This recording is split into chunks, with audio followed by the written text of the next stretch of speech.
인간과 동물의 차이점이 무엇인가? 사실 생물학적으로는 거의 차이가 없죠. 외모는 좀 차이가 있겠습니다만은 생물학적으로 인간과 동물의 차이는 거의 차이가 없습니다. 그런데 작아 보이지만 인간과 동물의 차이가 있는 것이 있는데요. 그것의 영향력은 정말 대단합니다. 바로 말씀을 드리면 동물과 인간의 차이점은 성찰이라는 것이라고 이야기합니다. 성찰이라고 하는 것은 지난 날을 돌이켜 본다는 겁니다. 자신이 했던 일을 깊이 되돌아보는 것, 이것이 성찰입니다. 인간은 3살만 돼도 걸어다니는 물음표라고 말할 정도로 질문이 많습니다. 우리 교회 어린이들도 얼마나 질문이 많은지요. 그냥 별의별 것에 궁금한 것이 많아서 말 대답해주면 하루가 훌떡 지나갑니다. 그 정도로 끊임없이 질문을 합니다. 좋은 일이죠. 사람이 질문을 하는 것은 성찰하는 존재이기 때문에 그렇다고 합니다. 사실 들판이나 외양간에서 태어난 송아지는 본능에 따라 살다가 죽어갑니다. 타고난 명이 길어서 오래 산다고 해도 죽을 때까지 본능에 따라서 살아갈 뿐입니다. 그래서 인간과 동물의 차이는 천국과 지옥의 차이만큼 크고 그 간격은 절대 좁혀지지 않아요. 다윗도 살기 위해서 노력을 많이 한 사람입니다. 죽지 않으려고. 동물도 그렇게 하죠. 그런데 하나님께서 축복하셔서 다윗이 잘 살게 되었고 형편이 좋아졌고 좋은 집에서 살게 되었을 때 다윗은 성찰을 합니다. 옛날에 나는 정말 힘들고 어렵게 살았는데 지금의 나는 굉장히 부자고 왕이 되었고 권력을 누렸고 우리 집 인테리어 새로 해가지고 굉장히 좋구나. 옛날의 나와 지금의 나를 비교하면서 생각을 합니다. 성찰을 하죠. 이거 하나님이 주셨는데. 그런데 그것을 주신 하나님은 그 하나님의 언약궤는 지금도 텐트 안에 있다. 천막에 있다. 그게 맞는 얘기인가? 라는 생각을 한 겁니다. 그게 성찰이죠.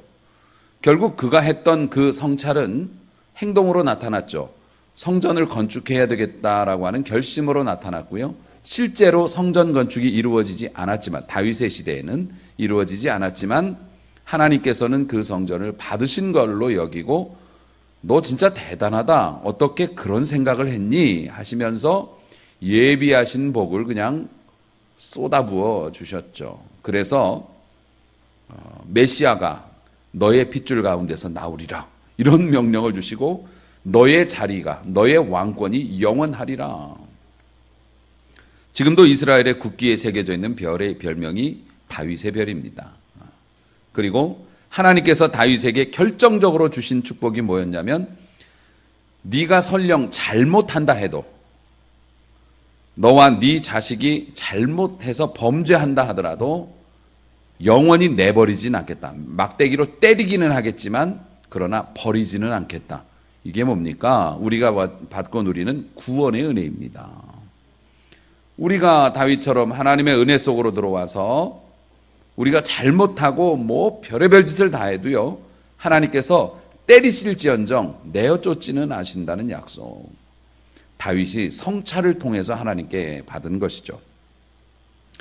이처럼 인간은 동물과 달리 자신의 행위를 살피는 성찰의 능력이 있는데, 그런데 불행한 일은 대다수의 사람들이 이 성찰의 능력을 육적인 일에만 사용한다는 게 사실 오늘날의 문제입니다. 인간이 사물에 대해서는 성찰을 깊게 하지만 자신의 행위에 대해서는 성찰하지 않아요. 그것을 오늘날의 삶으로 대입해 보면 부모들이 자식이 어떻게 하면 공부를 잘할 수 있을지 과거와 미래, 현재를 비교해 가면서 성찰해서 좋은 방향으로 이끌긴 하지만 그들의 영혼이 어떻게 되는지에 대해서는 성찰하지 않는다는 겁니다. 자식의 문제뿐만 아니라 자신도 그렇습니다. 어떻게 하면 잘 살까에 대해서는 깊은 성찰과 연구가 있지만 자신의 영혼에 대한 성찰이 부족한 시대라는 겁니다. 3살짜리 애가 엄마한테 이야기합니다. 엄마, 내가 어디에서 왔어요? 그러면 뭐 새가 물어다 줬다는 사람도 있고 뭐 어디서 주워 왔다는 사람도 있지만 보통 기독교인들이면은 하나님께로부터 왔지, 하나님이 너를 보내주셨단다, 이렇게 대답할 거 아니에요. 그러면 아이가 또 묻습니다. 하나님이 계신다고 하면은 하나님이 저를 보실 수도 있는 거예요? 당연히 하나님이 너를 보고 계시지. 애가 놀랍니다. 그러면서 또 질문합니다. 그러면 창문이 없거나 내가 막 엘리베이터 같은 데 있어도 하나님이 나를 보실 수 있는 거예요? 당연히 그렇지. 애가 그러한 말을 들었을 때 얼마나 안심이 될까요? 그것을 믿으면 엘리베이터에 갇혔다고 해서 폐소공포증에 걸리고 그러진 않을 것 같아요. 그러니까 이러한 질문이 어른이 되면 멈춰지는 거예요. 하나님이 지금 어디에 계신지, 하나님이 나를 어떻게 보고 계신지에 대한 성찰이 멈추어지고 그냥 이걸 얼마에 싸게 살 수 있는지, 또 친구와 전화하는 거, 또 사람을 만나거나 어떤 내 취미생활하는 거, 이런 거에 온통 성찰의 능력이, 짐승과 다른 이 성찰의 능력이 나와 내 주변을 향한 것에만 사용되고 있다는 겁니다. 우리 남자들이 개인적으로도 그렇게 생각합니다마는 내가 좋아하는 뭐 스포츠 팀의 성적을 살피고 뭐 그 팀이 하는 경기에 대해서 관심을 쏟는 것만큼 우리 남자들이 영적인 일에 관심을 쏟으면 큰 일꾼 나올 줄로 믿습니다. 우리 교회에서도 아주. 여러분, 야구 경기가 막 4시간도 걸립니다. 골프 치시는 분들, 라운딩 하시는 분들도 최소 4시간 이상씩 걸리죠. 야구 경기나 골프에 관심을 쏟아붓듯이 우리가 이 영적인 일에 헌신하고 그렇게 한다면 우리는 멋진 샷을 날리기 위해서 새벽에 일찍 일어나고요. 그리고 손이 부르트게 가서 연습을 하고요. 새벽 예배는 때려 죽여도 못 나와도요. 새벽에 라운딩 잡히면 가방 들고 새벽에 나와 서 있습니다. 같이 가려고. 그거 약속 안 지키면 죽는 줄로 압니다. 하나님 앞에 예배 드리는 일은 바쁘면 빠질 수도 있지 그러지만 라운딩 약속 잡아놓고서 그거 빠지면 인간 대접 못 받는다고 죽기 살기 나갑니다. 그것을 잘 하기 위해서 남보다 조금 더 멀리 치기 위해서 비싼 장비를 하고 훈련하는 것을 마다하지 않습니다. 이런 것처럼 자신의 영혼과 또 영원한 삶에 관심을 가지고 투자를 한다면 우리의 미래가 어떻게 바뀔까요? 사람들은 뭐 요즘에 야구가 시즌이 이제 열렸습니다만은 우리나라 류현진 선수죠. 전 지금 박찬호 나올 뻔했습니다. 아직도 옛날 사람이라서. 뭐 공을 잘 던졌다고 막 열광합니다. 그 경기를 승리로 이끌었다고 막 좋아합니다. 그런데 그게 중요할까요? 이 우주 안에서는요, 투수가 타자를 아웃시켜야 한다는 법칙도 없고요. 사실은 공을 잡았다고 아웃이라고 하는 건 우리가 정해놓고 울고 웃는 것이지 이 우주에 돌아가는 것과는 사실 아무 상관이 없는 일이죠. 그런데 정말 중요한 우주에 돌아가는 일은 보기를 그치고 우리는 우리가 정해준 룰 속에서 이겼네 졌네 하면서 희로애락을 누린단 말입니다. 스스로 정해놓은 그런 룰에 목숨을 걸죠. 하나님께서는 인간에게 지성이라고 하는 놀라운 능력을 주셨습니다. 인간의 지성은 빛의 속도보다 더 빠르게 과거로 돌아가기도 하고요. 미래를 내다보기도 하고 즉시 현재도 옵니다. 그래서 현재의 삶을 교정하는 능력이 있습니다. 인간의 지성은 달을 탐사하고요. 우주선을 보내고 사람을 내어 보냅니다. 지구 내부와 깊은 바닷속도 탐구합니다. 이러한 탁월한 지적인 능력이 우리에게 있다는 것은 정말 놀랍죠. 이런 능력을 가진 우리가 우리의 영혼과 그리고 앞으로 영원히 살아가야 할 미래에 대해서 무관심해진다는 겁니다. 하나님이 주신 지성과 하나님께서 허락하신 성찰의 능력을 써야 할 곳에 쓰지 못하는 것이 문제라는 것이죠. 이것이 죄의 결과입니다. 사단이 이 땅에 와서 죄로 인간을 물들이고 나서 했던 일이 가격표를 바꾸는 것이었습니다. 마트에 붙어 있는 물건의 가격은 그것이 다 이유가 있어서 정해놓은 가격인데 이걸 뒤바꾼 거예요. 막 갖다. 그래서 정말 귀하고 비싼 건데 싸구려로 취급이 되기도 하고요. 정말 아무것도 아닌 것에 목숨 걸게 만들기도 하고 사단이 그렇게 해놓은 겁니다. 그래서 우리에게 허락하신 성찰의 능력과 지성을 우리의 유익과 또 나의 유익만을 위해서 사용하게 되었다는 것이죠. 그것에서 우리 모두가 자유로울 수 없다는 겁니다. 사실 우리 하나님께서 우리에게 지성을 주시면서 하신 말씀이 있습니다. 너의 행위를 살피라. 그걸로. 왜 우리가 행위를 살펴야 하는가? 머지않아 우리는 이 땅을 떠나게 될 것이기 때문에 그렇습니다. 그분은 오라 우리가 서로 변론하자 말씀하십니다. 너랑 나랑 얘기 좀 해보자 라고 말씀하십니다. 우리 인간은 머지않아 모두 이 땅을 떠나게 되죠. 이 땅에서의 짧은 시간은 우리가 저 나라에 가서 누려야 할 영원한 시간에 비하면 진짜 아무것도 아닙니다. 어떤 이들은 일찍 죽었다고 애통해합니다. 20살에 죽는 사람도 있습니다.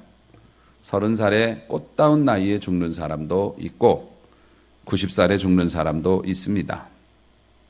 20살에 죽은 사람하고 90살에 죽은 사람하고 시간의 차이는 70년입니다. 거의 한 인생이라고 볼 수 있죠. 그런데 그 70년의 세월이 5,000년의 세월에 비교하면 얼마나 의미가 있는 것일까?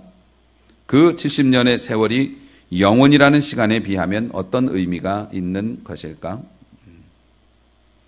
사람이 몇 년, 몇십 년 더 세상에 남아있는 것이 이 땅의 다음 나라의 영원한 삶에 비하면 얼마만큼의 가치가 있는 것일까?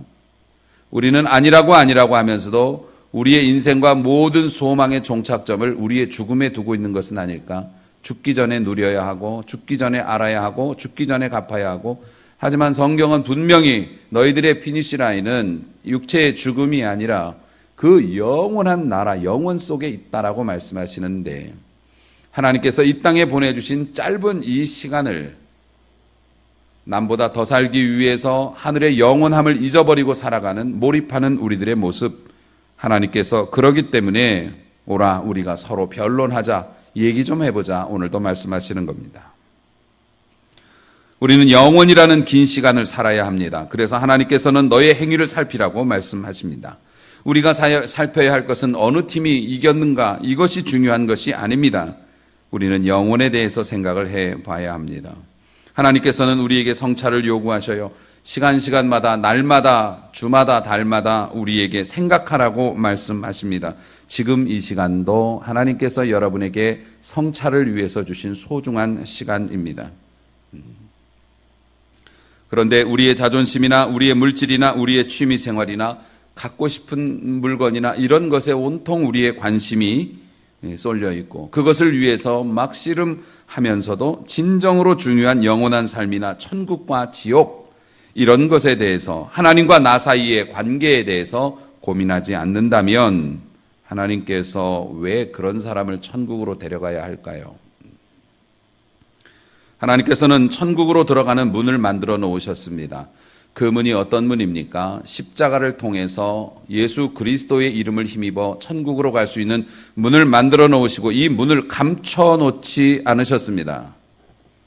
문을 감춰 놓지 않으시고 세상에 보여주시면서 내게로 오라 말씀하십니다. 하나님께서는 평생 수많은 방법을 통해서 우리를 초대하고 또 권면하고 촉구하십니다. 그런데 인간이 그분의 그 부르심을 무시하고 천국의 문을 외면한다면 어떻게 되어질까요? 결국 하나님 앞에 순종하면 땅의 아름다운 소산을 먹을 것이지만 거절하고 배반하면 칼에 삼켜지리라. 인간의 말이 아닌 여호와의 말씀이니라. 우리 교회들은 또 목회자들은 일주일에 한 번씩 뵙는 성도들이기 때문에 여러분의 마음을 기쁘게 해드리고 힘을 드리기 위해서 잘 될 겁니다. 여러분에게 좋은 일이 있을 겁니다. 계속 이렇게 마취만 시켜서 통증을 가라앉혀서 내보내는 경향이 있어 왔음을 솔직히 고백합니다. 하지만 하나님께서는 그 문제를 올바로 바라보라고 말씀하고 계십니다. 우리는 과연 무슨 생각을 하고 어떤 것에 중심을 가지고 세상을 살고 있는지. 여러분, 인간이 하나님의 부르심을 무시하고 천국의 문을 외면하는데 하나님께서 그를 꼭 데려가셔야 할 도덕적인 책임감이 있으신가? 그것은 아니라고 생각합니다. 사랑하는 성도 여러분, 교회에서 설교를 들은 사람들이, 여러분들이 지금 설교를 듣고 있습니다만, 설교는 하나님의 말씀으로 인정하고 그 설교를, 하나님의 말씀을 자신의 삶과 맞춰 보아서 안 맞는 게 있으면 내 삶을 깎아서 그 말씀에 맞추려고 하는 노력이 있을 때 하나님의 말씀이 유익할 겁니다. 그런데 내 삶이 고정되어 있고 하나님의 말씀을 대봐서 마음에 안 들면 자꾸 다른 말씀, 그래서 설교를 자신의 삶에 적용하지 않고 평가만 하고 끝내는 경우가 많습니다. 다른 목사님의 설교와 저의 설교를 비교하거나, 아니면 심지어 지난주의 설교와 이번 주의 설교를 비교하거나, 오늘 목사님 목소리가 이상하다, 오늘 넥타이가 이상하네, 분위기가 이상하고, 만약에 그런 식으로 설교를 평가만 하고 끝내면 정말 큰일입니다.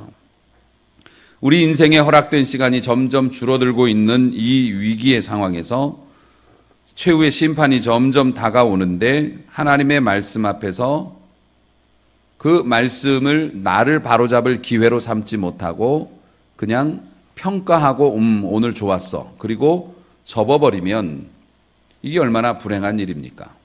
제가 찾아봤는데요, 미국에 있는 스마티 존스라고 하는, 이름도 멋있네, 말이에요, 사람이 아니고, 스마티 존스라고 하는 이 말이 값이 500억이래요. 말 한 마리의 값이 500억이랍니다. 제가 확신하건대 걔는 분명히 저보다 비싼 밥을 먹고 있을 거예요. 안 그렇습니까? 500억짜리 말인데 분명히 저보다 더 호의호식하고 있을 게 분명해요. 먹는 거는 좀 다르겠지만 어쨌든 굉장한 관심과 사랑과 배려를 받고 있을 거예요. 그런데 그 말에게 없는 게 있죠. 아무리 비천한 인간일지라도 가지고 있는 영혼이 스마트 존스에게는 없습니다. 말에게는 영혼이 없어요. 지가 500억짜리라고 해도, 저보다 비싼 음식을 먹어도 그 말에게는 영혼이 없죠. 스마트 존스는 영혼이 없어요. 오늘 밤 수원역에 나가보세요. 인사불성돼서 술 취해서 누워있는 노숙인들이 있을 겁니다. 그런 사람에게 있는 영혼이 500억짜리 말에게는 없어요.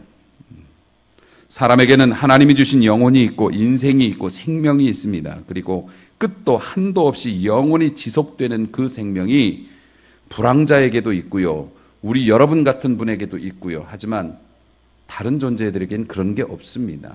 그래서 우리가 가진 이 영혼과 생명은 너무너무 소중한 거기 때문에 그걸 돌보아야 한다고 하는 것입니다. 영혼을 돌봐야 한다고 하는 것입니다. 최소한 우리가 취미생활에 관심을 갖는 것만큼이라도 내 영혼을 돌보는 돌봄이 우리에게 있어야 한다는 겁니다. 온 세상의 것보다 더 중요한 우리의 생명은 하나님이 여러분에게 빌려주신 겁니다. 우리의 몸과 영혼은 태어났죠. 그리고 하나님께서는 영성을 주셨어요. 우리의 영혼을 알아채고 영혼의 상태를 감지할 수 있는 능력을 주셨어요. 지성도 주셨고, 그래서 우리가 어느 정도 자라서 사리를 판단할 줄 알게 될 때 하나님께서 한 번 그렇게 부르십니다. 오라, 우리가 서로 변론하자. 너희의 죄가 주홍 같을지라도 눈과 같이 희어질 수 있다. 진홍 같을지라도 붉을지라도 양털같이 희게 될 수 있다. 이게 지금 불가능을 가능케 하신다는 말씀입니다. 오라, 우리가 서로 변론하자. 너 나와서 나랑 얘기 좀 하자. 네가 가지고 있는 한계, 네가 가지고 있는 절망, 네가 한 실수, 모든 것은 다시 리셋될 수 있다. 그러니 나랑 얘기 좀 하자. 하나님께서는 때가 되면 우리를 그렇게 부르신다는 말입니다. 그래서 그 부름 앞에서 우리의 영혼을 어떻게 사용하는지는 하나님 책임 아닙니다. 우리 책임입니다. 사랑하는 성도 여러분, 하나님 앞에 우리는 영혼을 받았고 그 영혼을 잘 못 관리하니 하나님께서 오라, 우리가 서로 변론하자. 나는 할 수 있는데 너는 내게 맡길 수 있겠느냐 묻고 계신다는 거예요. 오늘도 제가 예를 들어 설명하겠습니다. 요즘 커피 드시러 스타벅스 같은 데 많이 가시죠? 그런데 가면은 음료를 주문해야 되는데 저는 음료 주문을 잘 못해요. 제가 대학원을 2개나 나오고 박사학위도 있는데 스타벅스 음료 주문은 진짜 너무 어렵더라고요. 그래서 아내에게 부탁을 해요. 그런데 원하는 주문을 했어요. 제가 뭘 먹고 싶은 건지 말을 했고 정확히 전달을 했어요. 그런데 내가 책임질 수 있는 부분은 바리스타에게 내가 원하는 것을 전달해 준 거, 그거 말고는 없죠. 왜냐하면 바리스타는 교육을 받았고요. 또 그런 시설이 있고 이미 그런 음료를 받아 먹은 사람들이 존재하고 있기 때문에 내가 정확하게 주문을 내렸으면 정확한 물건이 나와야 되는데 엉망진창으로 나왔어요. 그러면 그 책임이 누구에게 있는 겁니까? 그건 나에게 있는 게 아니라 그 바리스타에게 있는 겁니다. 여러분이 바리스타라는 거예요. 하나님께서 여러분에게 영혼을 주셨고요. 그 영혼을 연단시키고 훈련받는 교회도 주셨고요. 여러분 옆에 믿는 사람과 하나님의 말씀이 막 범람하고 있는 시대를 살아가고 있고요. 여러분은 지금이라도 원하면 최고의 목사님의 명설교를 핸드폰 딱 꺼내서 들을 수 있는 시대를 살고 있어요. 하나님께서 여러분에게 지성도 주셔서 옛날에는 흙이나 파면서 교육도 못 받고 살았지만 지금은 우리의 최고의 학문을 누리고 있습니다. 아주 넘치도록. 그렇게 엄청난 하나님이 혜택을 주셨고요. 그리고 나서 너희의 영혼을 관리하라고 말씀하시는데, 그랬는데 어떡합니까? 하나님께서 우리에게 오더를 넣으셨는데 우리의 삶에서 엉망진창인 게 나왔으면 이게 누구 책임이어야 합니까? 그걸 하나님 책임이라고 말하면 안 돼요. 그렇게 가르쳐서도 안 돼요. 우리 책임이지. 하나님을 탓하시면 안 됩니다. 사랑하는 성도 여러분, 내 영혼에 대한 책임은 우리에게 있는 거예요. 핑계대면 안 됩니다. 중세시대 프랑스 수도사였던 프랑스 사람들은 참 힘들게 살아요. 끌레르보 베르나르, 이름이 그래요. 그래서 끌레르보 베르나르야 밥 먹어라. 이름을. 어쨌든 이 사람이 이런 말을 했습니다. 찬송가 85장의 가사를 지으신 분이에요. 구주를 생각만 해도 내 마음이 좋거든. 생각만 해도 정말 좋은데 주 얼굴 배울 때엔 얼마나 좋으랴. 아멘. 이 사람은 영혼 관리가 잘 됐던 모양입니다. 성찰의 능력을 영혼을 살피는 일에 사용했던 것 같아요. 그래서 주님을 생각만 해도 너무 좋은데 주님의 얼굴을 뵌다면 얼마나 좋을까. 이런 사람들이 죽음을 두려워하겠어요? 죽음을 겁내겠냐고요. 죽기 싫어서 주님 배반하겠냐고요. 먹고 사는 걱정 때문에 하나님의 일을 버리겠냐고요. 그렇지 않습니다. 그런데 우리는 어떻게 생각합니까? 구주를 생각만 해도 죄송한데 그 얼굴 뵐 때는 얼마나 놀랄까 우리가. 예수님 만나가지고 주님하고 와락 가서 안겨야 되는데 처음 뵙겠습니다. 말씀 많이 들었습니다. 이거라면 안 되잖아요. 이 수도사에게 주신 영혼은 뭐 A급이고 A 플러스고 그렇습니까? 아닙니다. 그 수도사에게 주신 영혼과 우리에게 주신 영혼이 같은 것이고 범죄자가 가지고 있는 영혼도 다르지 않습니다. 똑같은 영혼 주셨고 똑같은 영혼의 능력이 있고 똑같은 성령의 도우심과 하나님의 말씀이 우리 앞에 있습니다. 그래서 성경책이 안 변하는 거예요. 옛날에 성경은 좋았는데 지금은 나빠져갖고 내가 못 믿었어 이런 소리 하지 말라고 1.1핵도 고치지 말어. 변명 자체가 안 되는 거죠. 이런 상황에서 우리의 영혼으로 아무것도 하지 않는다면 그 책임은 우리에게 있습니다.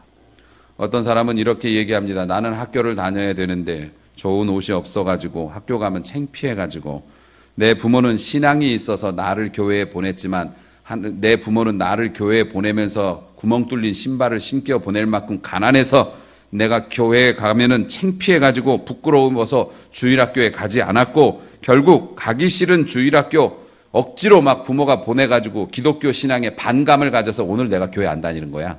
이렇게 얘기하시는 분도 계시고 또 어떤 분들은 내가 교회 좀 다녔는데 거기에서 좋은 사람들인 줄 알고 같이 개 모임 했는데 개돈 떼어먹고 도망가더라. 그래서 내가 절대 교회를 안 다녀. 이렇게 말씀하시는 분도 계시고 내가 교회를 좀 가보려고 했는데, 하나님 믿어보려고 했는데, 지난번 PD 수첩 보니까 목사들 장난 아니더라.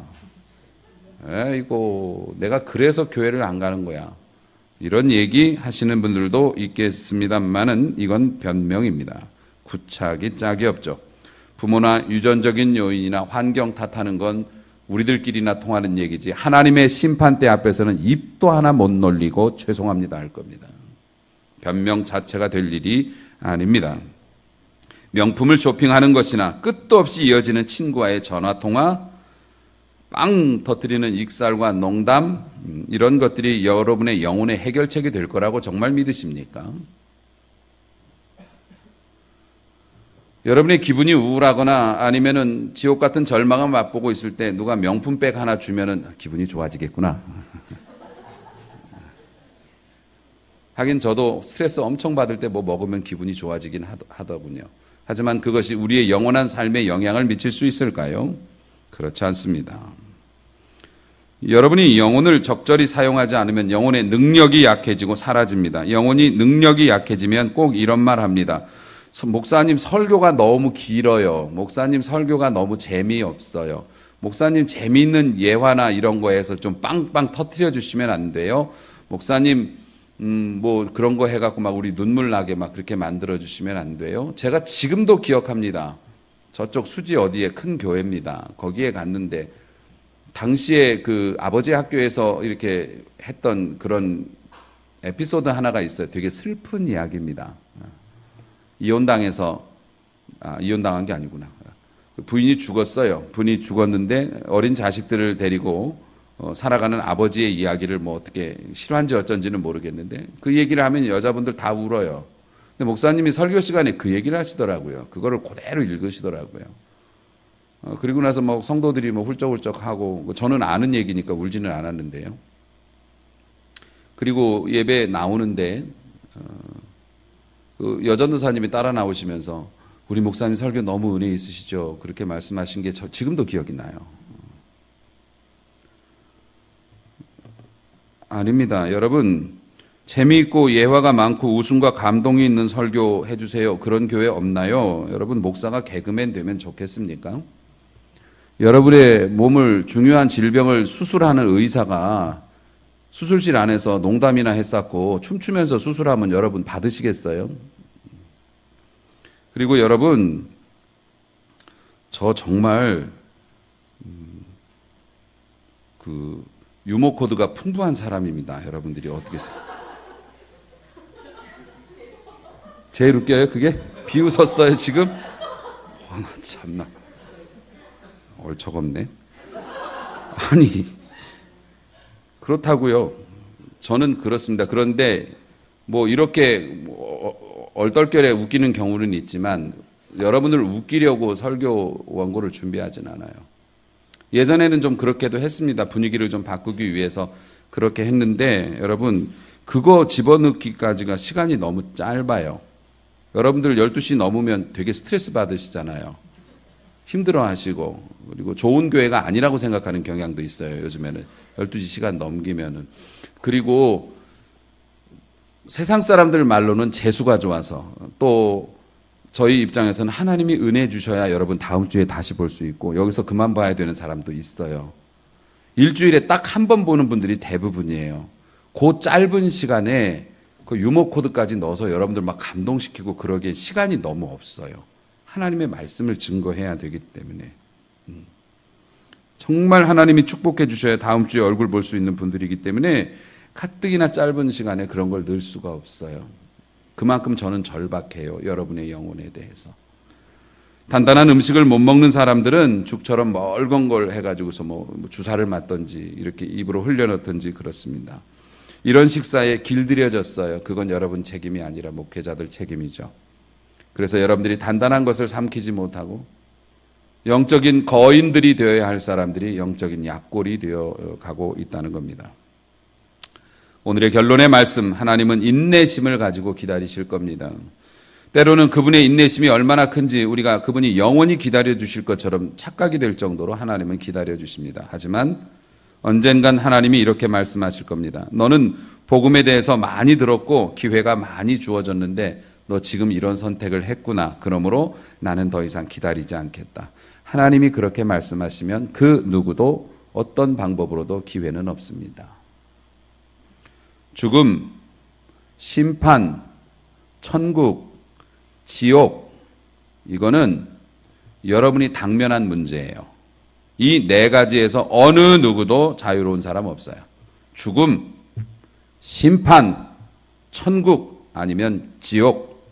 이것은 우리의 미래 가장 확실한 우리 눈앞에서 우리가 겪어야 할 일들입니다. 실존하고 있는 거죠. 이런 것을 생각하며 우리의 행위를 살펴보십시오. 그리고 하나님의 초대에 여러분 어떻게 결정하시겠습니까? 우리는 신앙의 껍데기를 많이 마련했을지도 모릅니다. 직분이 껍데기요. 교회에서 했던 일들, 어쩌면 우리 손수레에다 가득 폐지를 수집한 사람처럼 가득 가지고 천국에 갔는데, 그 플라스틱 껍데기는 다 버리고 돈이 될 만한 금속만 뽑아봅시다. 이렇게 얘기하면 우리들의 신앙의 외형적인 일들이나 이런 건 다 내버리고 정말 중요한 정금 같은 믿음을 보겠다고 할 때 과연 여러분 어디서 뭘 꺼낼 수 있을지, 그때가 되면 돌이킬 수가 없는데, 여러분은 진정 그리스도인입니까? 여러분은 진정 하나님을 알고 계시나요? 여러분과 하나님 사이의 관계가 올바르신가요? 중얼중얼 하는 기도가 아니라 터져 나오는 뜨거운 기도를 하나님 앞에 쏟아본 적이 언제였습니까? 아무도 모르는 곳에서 혼자 성경을 펴놓고 하나님을 찾았던 적이 언제였습니까? 하나님을 찾기 위해서 말씀을 펼쳤던 혼자, 그때가 언제였습니까? 회개의 눈물과 기쁨의 눈물이 내 눈에서 흘렀던 적이 언제였습니까? 자식이 속을 새겨서 분노의 눈물과 후회의 눈물을 흘렸을지는 모르지만은, 어쩌면 연속극을 보거나 프로그램을 보다가 눈물을 흘렸을지는 모르지만, 하나님 앞에 회개의 눈물과 하나님이 주신 은혜의 기쁨의 눈물이 내 눈에 있었던 적이 언제였던가요? 단지 우리 교회에서 이 예배에 참석하고 나서 이 다음에 있는 점심 먹는 시간에 참석하는 것이 신앙생활을 잘했다라고 생각되는 수준이라면, 나 신앙생활 잘해요. 점심도 먹고 가는걸요. 사랑하는 성도 여러분, 그것이 신앙생활 잘하는 증거라고 생각하고 계신다면 과연 우리는 세상과 마귀를 이길 수 있을까? 여러분, 제가 이런 부분으로 여러분에게 스트레스를 드리지 않는다면 저는 거짓 목자가 될 거예요. 속칭 사꾼 목회자. 사꾼이라는 게 뭐라고요? 월급 받는 목회자가 사꾼이에요. 삭시라는 게 월급 받는 거죠. 목사님 월급 받으시는데요. 예. 그런데 사꾼이라는 의미를 다시 설명을 해드리지요. 예전에 양 치는 사람들은 그 양을 100마리를 가지고 나가면 3개월, 6개월씩 있다 돌아와요. 풀 따라다니니까. 그러면 주인이 이렇게 얘기를 해요.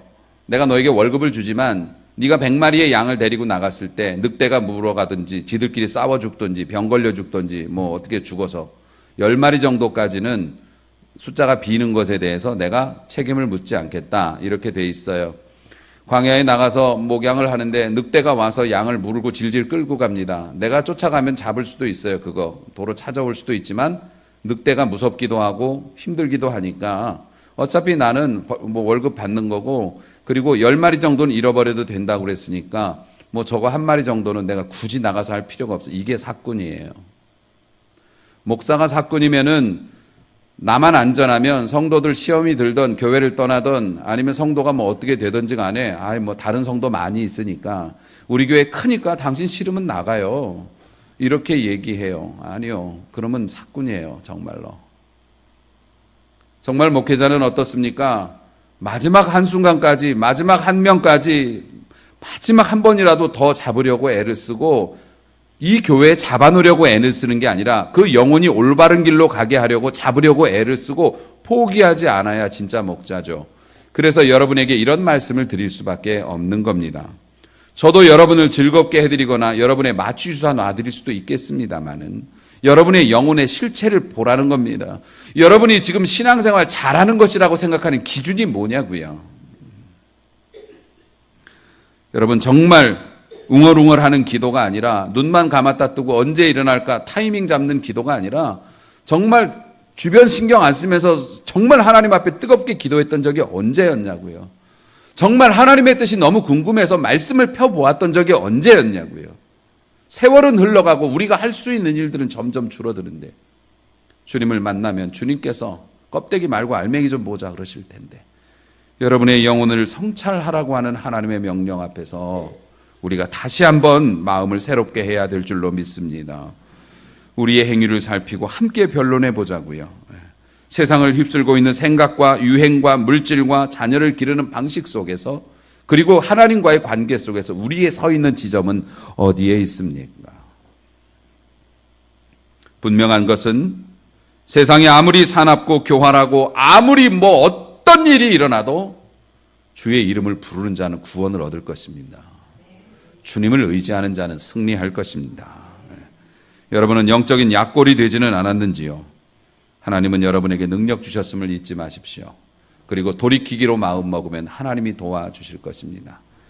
여호와께서 말씀하십니다. 오라 우리가 서로 변론하자. 너희 죄가 주홍 같을지라도 눈과 같이 희어질 것이요 진홍같이 붉을지라도 양털같이 희게 되리라. 그러나 너희가 즐겨 순종하면 땅의 아름다운 소산을 먹을 것이요 거절하면 배반의 칼에 삼켜지리라. 여호와의 말씀이니라.